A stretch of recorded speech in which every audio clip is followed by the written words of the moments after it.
I got the win. I could have performed a little bit better. I definitely could have finished the fight. So I got some things to go home and work on.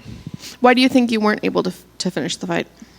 I don't know. My arms got heavy. It was a crappy weight cut. I just want to send my apologies to the UFC and to my opponent. I've been doing it the whole time, but again, I'm sorry. I've never missed weight in my life. Being a wrestler all my life, being a mixed martial arts, I've never missed weight. So I'm ashamed of myself for that, and I think that played a role in why my arms were so heavy.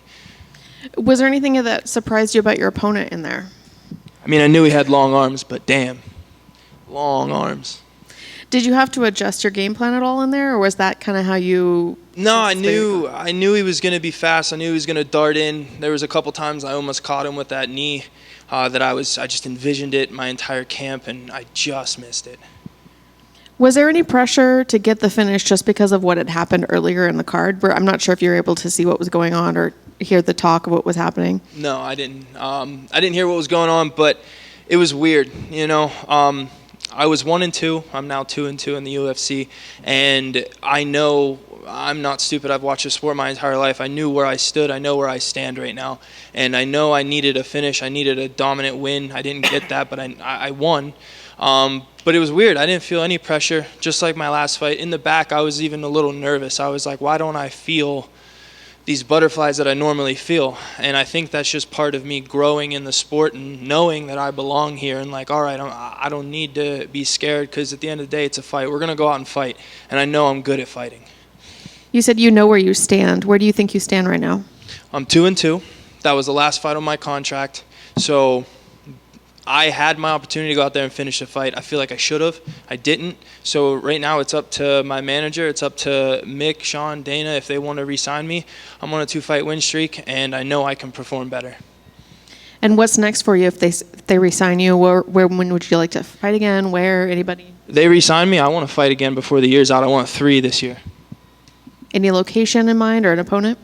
I don't care. I really don't. I did, if I had a finish, I did have some names I wanted to call out, but I didn't do my job the way I wanted to do it. So they give me another opportunity. I don't care who, I don't care where. We can go out in the parking lot. We can get it.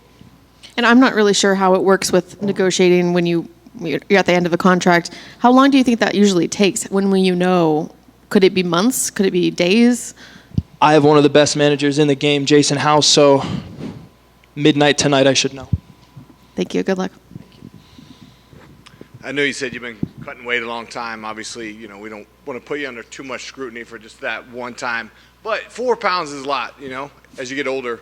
4, but 3 technically with the 1. But you're right. I am a man. I will sit in my shame. I will admit it 100%. I'll apologize until my next fight when I get on the scale right at 185. Okay, so 185. Does it ever cross your mind to try to move up, though? It crosses my mind, yeah, but I'm not there yet. I don't think that I'm just there yet. I think that there's some things I can go back and fix during my weight cut. 'Cause like I said, I've never missed before. I've been fighting 185 pounds since the jump, so I don't know what went wrong. I'm going to go back and look at it, talk to my dietitian, see where I went wrong, and I'm going to come in again and we're going to make the weight.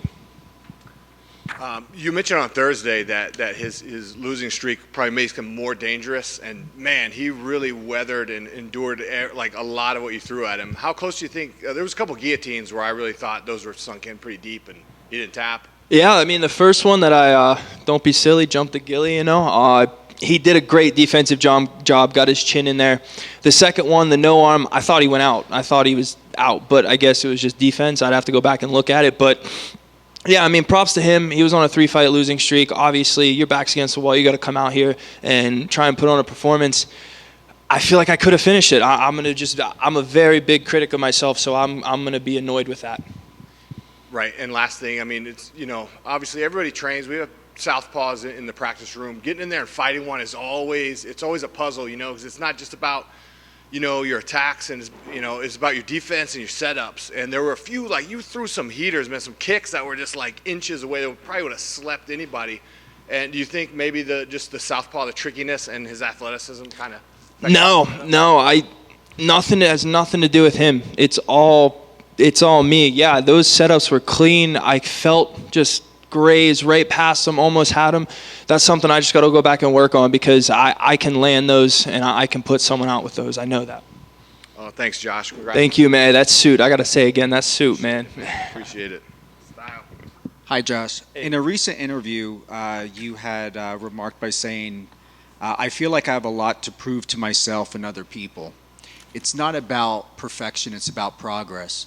Do you trust and believe in yourself to know that no matter what has happened in the past, you got the rest of your life to progress, to be as perfect as you want to be, to the best of your ability? Yeah, I mean, totally. I think that the more I do this, the better I become at being confident and believing in myself, because I have all the physical tools. Like, I believe that I'm one of the most naturally athletically gifted people out here. It's my mind that I need to fix. And day in and day out, I'm working with Mark Montoya, my coach Randy Caruso, everyone at Factory X, and they're helping me do a better job of that. And it's always been that way with me. You know, my football coaches used to tell me, like, Josh Fremd, you could be so good, you just got to get your head out of your ass. And I'm working on it. Give yourself time and grace, and I'm going to tell you, you're going to accomplish what you want, and I'm proud of you. I appreciate that, man. Thank you.